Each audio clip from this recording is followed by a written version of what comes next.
YouTube, we're back. What's up, y'all? How y'all doing today? I'm your host, Jay Shepherd, here today on another episode of Talented Ones, man. Y'all know how I feel about the music, man. Y'all know how I feel about the vibes. Y'all know how I feel about everything. We're at 92 Kills right now. Shout out to 92 Kills for letting us use this space, man. Talented Ones radios on Fridays from 12 to 1 on Central Time. But we here with my man, Danny Aiko, man. It was good, it was good. Danny Aiko was good. Bro, how you doing today, man? Just hanging out, chilling. Appreciate you for having me out here, man, for sure. Hey, no, all day, man. You got the music going right now. Yup. You got the music going. You got what I call car music. You got vibe music. Yeah, vibe, like, I headphone music, but at the same time, it's like still banging in the car, that makes sense, you know? Yeah, no, for sure. You got that going. And it's crazy. like, I'm giving you the like melodies, I'm still giving you the hard shit, like, you know, like the best of both worlds, but still it's coming from me, like in my sound, that makes sense. Yeah, bro, I feel it. And I think one of the things I'm jamming music on the way over here. One of the things I just had to ask you off rip is just like, who like influences you in music? Like, who are your influences? So, I mean, my all-time favorite artist, Kid Cudi. Okay. If that makes sense. So that already gives you the, like, you know, he comes with straight vibes and like feel music. So like in the Out of My Head outro, I basically got into, I call it my Cudi bag, if that makes sense. Yeah. But no, Cudi's one of my big influences. When I first started recording, it was like late 2017, early 2018, I first started recording, and I was jamming Juice WRLD big time at that time. And like, he obviously is big with melodies, but still rapping, if that makes sense. So like, I kind of like him and like Lil Skies, I kind of was like listening to them to see how to create music and understand music. But at the same time, like younger days, before I even thought about making music, I was a big Kanye West fan, a big Wayne fan, Chance the Rapper, Wiz, like, you know, like the 2010, 2015 era, like that little time period. Travis, I'm also a big Travis fan too. I like Travis because the way, like how he has collaborations, how he can put this guy from this genre and this guy from this genre and make a song that sounds like a Travis Scott song, you know? Right. Like so I'm a big fan of that. Him and Kanye West mainly, because they're just super good with collaborations. And I can relate to the Kanye West. So I grew up on it. The college dropout, late registration, graduation, all that. That's My Beautiful, like my Beautiful Dark Twisted like Fantasy. That's a classic. Yeah, that's a classic. I loved how he did that little mini movie too, because that's what made me attach to that project. Was that little 30-minute like I don't know what to call it. It's a short film. Short film, yeah. And that shit was crazy. Like, I remember back in the day, like everybody was like on YouTube, like Illuminati, this and that, symbols here, symbols there. Right. Like, that shit was funny. It was a what a time to be alive type of moment. Yeah. And so, with that being said, I can definitely relate to your influences, man. You sound like where you're from. And I know you're from Houston. It's something about whenever I hear an artist, you can kind of tell. You understand? Yeah, it's the lingo, the words I use, the verbiage. Yeah. The vibe and on my project Hard to Love, the song I Just Love Earth, like it's at the end, like I wanted to influence like a screw sound to it. So that's why we slow it down, chopped it up, like, cause I wanted to pay homage to the city I'm from, if that makes sense, you know? No, definitely. And then but at the same time, I still wanted to keep it like as my own sound. Yeah, no, you gotta make it yours. You know what I'm saying? Exactly. You gotta peep, you see, but make it yours at the same time. And I don't know if y'all just heard it, man. Hard to Love, out now. This project is out now, right now. Everywhere. Stream it everywhere. Go look, listen to it, view it. Visuals crazy. This man is very, what I call versatile, man. Yeah. So that's the thing. That's something I really also, when I first started creating music, I wanted to implement versatility because my playlist is versatile. Like one day I can be jamming some hard, trap shit. Next, I'm listening to Brockhampton, if that makes sense. It's like it's just very different moods and what I'm into. Like one day it's clean, next day it's Lil Wayne. Does that make sense? Yeah, right. And it shows like in your music, because what I peeped about your music is that you take time orchestrating it. You could tell it's some people that I know that make music that do rap and they just focus on, okay, I got my vocals down. I'll let the producers and the engineer just take it away from go crazy, yeah. But at the same time, you have like that. Okay, I have my hand here. Yeah. Got my hand there. See, because like the best thing about it, because my little brother's my producer. He's the one who actually got me into music and he's been producing like 6-7 years now. So he's always had the ear for music. He was first chair in band in middle school type shit. So like he's the one like really got me into it. And it's like when we cook up, like I wake up, go to the studio, he's just cooking up beats. So it's like all the beats that are on the project were like essentially handmade for me. You know, like as he's cooking up the beat, I'm cooking up the melody or cooking up the hook. You know, and it's family. So when exactly, you literally grew up with this guy, it's your blood little brother. So you know, y'all already kind of have a feel for what y'all want. Yeah, exactly. Like we there's a sound that we know we want to achieve, and we're like we try to cater to that sound. If that makes sense. At the same time, it's versatile it up. Like next, I'm trying to drop a disco project in March, which is more like good feel, up tempo, like exclusives. Yeah, like. That's really that project really gonna show the versatility because it's like it's gonna jam it, but it's not like hard to love. If that makes sense. It's gonna be a whole different like up tempo spring vibes, and I can't wait to put that one out. Hey man, we're gonna look forward to listening to it, man. And it's kind of funny how you kind of like you're saying these stories and everything are resonating because it actually goes into my next question. And I ask this question to everyone that's on Talented Ones, man. So you know I gotta hit you with the question. So. Right now, if people don't know about you, they need to know about you. If you don't know about me, you need to get to know me. But we're really talking about him right now. So, you got songs out with some dope artists, some people that's got their names out there. Oh yeah. You got the views going crazy. I see on World Star you had 3 million on Alley-Oop. That went crazy. And honestly, you see, like that was so unplanned. Like we really that was my second video drop, and we had no idea. Like honestly, I had no idea how the market was gonna take it, but we knew like the song was super catchy and the video was crazy. Right. So then when we shot the video, at the video shoot, we were like, we gotta get this on World Star. Like, what can we do? How are we gonna get this on World Star? Right. So then my brother did a few emails and got all that situated, and then dropped it on World Star, and like we woke up, we were in LA. Woke up to 90K views. Literally, like I didn't even see it at one view. Like I opened it, and it's 90K views. I'm checking it, it's just going up. And like people it's just everything's just going crazy. And people doing reaction videos. Yeah, reaction videos. People were taking it, putting it onto their own stuff. Like it was just going crazy. But that song was just like it hit. It worked. It worked. Yeah, it worked for sure. Like and it was a hit. And the thing about it is, when you have hits like that and you have moments like that, you know, it makes you realize like your journey and how everything's going. So my question I'm leading into is like, which one do you think is more important to you as of right now? Is it your journey or is it your destination? What's more important to me? I mean, essentially, my journey's gonna get me to my destination. So if you focus on your journey, you're gonna get to where you want to be. Your destination is the end point. The journey is the majority, and that's like. I make music to be happy and to do what I want. So I want my journey to be happy. I mean, it's always going to be up and downs and stressful moments, but when you're doing what you love, you want to go through those things. The adversity is going to help you. So essentially, like the journey matters the most because the journey is going to get me to my destination.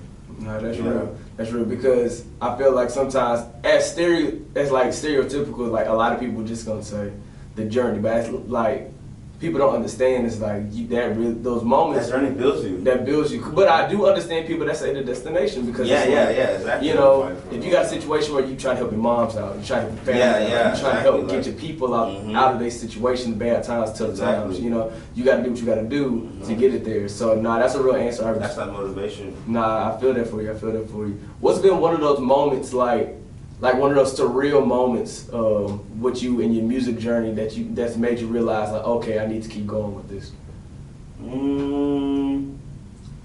Definitely Alley-Oop for sure. Just because of the way it reacted to people that like don't know me. Like Alley-Oop obviously was thrown into this big, huge World Star platform, and like the reaction. So because at the same day you go to World Star, you see other videos that obviously weren't doing as well, and that was just like, damn, like this is for real, and like.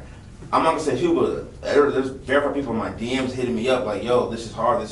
And I was just like, it was all happening so fast. I'm like, damn, like this is really working. Like this is something we really could do. Right. And like when I first came out with it, I wanted to prove people and show people that I can actually do this. That's why I took a whole year essentially off of social media. I deleted all my posts. I wasn't posting anything because I was working on revamping my image and working on my craft. Right. Because I didn't want to just make my first song, drop it. Right. Because my first song was like, if you listen to it, it's Buns. You would laugh. Honestly, you would laugh. You'd be like, what is this? Like, but like, it's like I grinded through all of that, and I made sure that the music I was putting out was right. And that's why my second video it sounded so well. People are like, damn, like you know, but they don't understand. Like it was a whole year before that of me cooking up doing 5-6 songs a day, just trying to create a sound because before I didn't know how to create music at all. If that makes sense. Like, and it just came so fast, bro. Yeah, bro. That's really what showed me like I can actually do this. Yeah, that time. And also because my brother just super talented is my brother. Like a lot of people have to pay for beats and like go search for beats, or like, a lot of people want that one producer that they can grow with. But I literally grew with him. It's my little brother, so it came so natural, so easily. Hey, bro, shout out to your little brother, man. Yeah, like nah, he's like the head honcho, but he's the brains of the whole Danny Akos the brand. If that makes sense. Like he's the one, first of all, got me into making music, and like he's the one who helped me develop my sound. Because let's say I didn't have my brother, right, and I recorded my first song. I wanted to drop him like, yo, it's my first song. This is nice. I like it, but my brother would tell me like, nah, this is not it. Like, and he'll critique me, tell me what I need to do better, tell me I need to switch up this and that. Like he wouldn't let me go outside. Right. And a lot of rappers, they don't have that person in the corner. Yeah, exactly. They don't have that. They have a lot of yes men, so it's like they putting out whatever.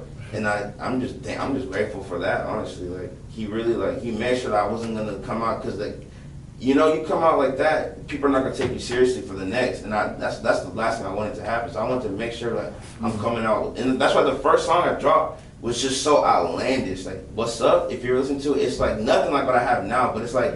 It was an attention grabber because we wanted to grab people's attention. I don't want to just drop a song and then people are just like, what? But like when you hear the song, you're like, damn, this is what? This is making music now? Like it was just, it was like a strategic move. Yeah, exactly. It's like we were trying to get a shock reaction to it. That makes sense. Like, that works for sure. That definitely works. I'm a person that likes people that think out they moves, you know what I'm saying? Yeah, exactly. Think out your moves, think out your moves. And that whole year that we were off, we were planning how the year of 2019 was going to go. We planned out that we're going to drop hella singles and no projects because, like I said, I'm very new to the scene. No one knows I even made music beforehand. So if I drop a project, no one's going to really listen to it because no one really cares. So is this the year of projects? Oh, 100%. The first year I was trying to grab hella attention. I wanted people to know who Danny Akos is and understand that I'm actually making music for real. Like this is not a joke. So we were putting out all these crazy singles and linking up with artists and stuff. And then this year, I'm 100% focusing on projects. Like I planned on Hard to Look came out January. I got Danny Disco coming out around March. I got 2 collab projects with 2 artists that I'm cool with, SP Juice and 820 Cam that we're working on. And I want to come out with a Hard to Love again, Hard to Love 2 in December. Because originally Hard to Love 2 was dropping in December.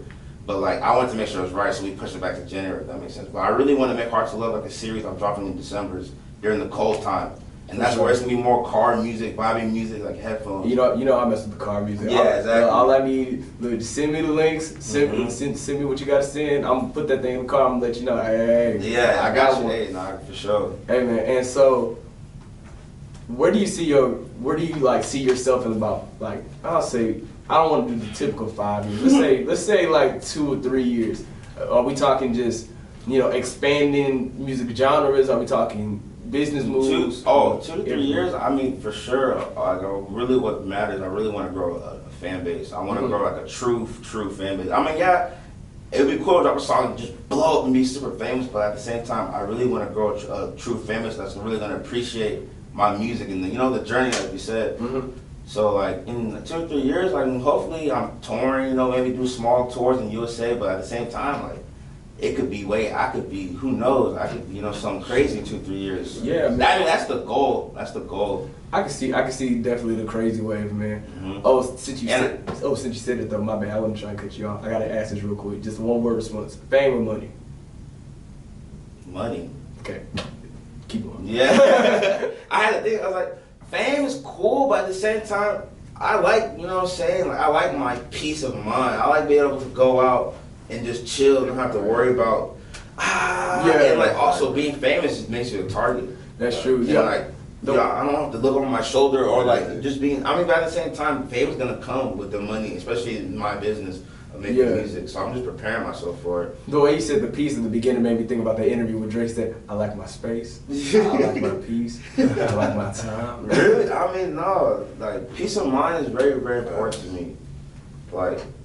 And that's the main reason why I even got into music, because I wasn't at peace of mind doing what I was doing before. Like I was just doing things that people were telling me to do or people around me, and like the whole stigma of like you're Nigerian, you have to go to school, you have to be this and that. Like my parents, everybody I was around, like, and like yeah, I understand them, but at the same time, like life is just much more. It's just much more than that. Like it's much more than make sure you make that next dollar or you know, because like especially with music. Well, we all know music is very lucrative. Yeah. First and foremost. For sure. And nowadays it's so much easier to push yourself out as an artist. You don't need a record deal. You don't need. I mean, connections can help, but like you don't need all of that. So like this is the time to try that. And I was like, I always tell myself I can always go back to school and finish my 1 or 2 years that I have left. That's always gonna be there for me. But this music is now. Right. And it's like, I'm not going to try to do music after all that when I'm in my 30s and 40s. That just don't make sense anymore. Right. And I've already would be adapted to this life that I don't even want to live. Does that make sense? So I just... It makes perfect sense. Yeah, so I was like, I'm going to just do what makes me happy, honestly. And if people don't like it, then it is what it is. Like, as long as I'm happy in my life and I chase my goals and my dreams and I get to where I want, then... You know what? And I think you just dropped a whole bunch of gems to the people. I think you just gave the people something they they can take to bite out of, honestly, get through their day with. Especially when they watch this interview, man. You just kind of like really show the diversity of what you got going on. You know, I'm wishing for you all the success in the future, man. Always. And so what I need you to do with this camera and this camera, I need you to go plug yourself in, your socials, and do what you got to do with that. Oh yeah, you can follow me on all socials, Danny Aiko. That's a DANNYAYEKO. I'm on all streaming platforms. You can go to Apple, Spotify, SoundCloud, all that. YouTube. Subscribe to me. And yeah, man, follow the journey. Like we gonna go up. And then I gotta get my plugs in. So follow at talented_ones on Twitter, at _talented_ones_ on IG. Personal page at king_J Shep on IG and Twitter. I might follow back. You never know. Who knows? I do. But at the same time, back. Look, he follows back. He better than me. But so I've said a lot. Danny said a lot. He done dropped some jewels on y'all that y'all need to go listen to. Subscribe to Talented Ones, man. Talented Ones Radio. Make sure you listen on the 92 Kales app on Fridays from 12 to 1 Central Time. Different times for each time zone. Obviously enough. From Danny, from me, from us, man. We out. Appreciate y'all, boys. Appreciate it.